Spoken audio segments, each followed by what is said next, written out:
Hello guys, welcome back to Virtual Tips. In this video I'm going to talk about how to fix Marvels of Guardian of Galaxy stuck on loading screen and how you can fix this up. So let's dive into it. The first thing what you have to do is just have to do a reboot on your PC or laptop. You just have to do a restart, and most probably after that you have to check whether the issue is solved or not. And if it's not working, the next solution is all about you have to make sure that the game is not going through any kind of server down issues or you're having any kind of trouble with the Wi-Fi, and this is what you have to do. Moving on to the next solution is all about, once it is done you have to go for the next one, and the next one is all about you have to check for the update, graphic drivers.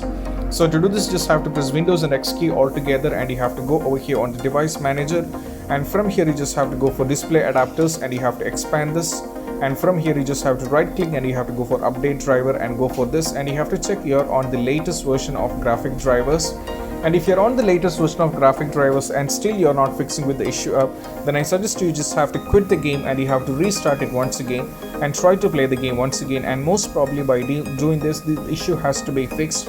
And these are the basic things which you have to try out, and I hope this video is helpful. And if you find this video helpful, don't forget to subscribe and click on the bell icon for more notification.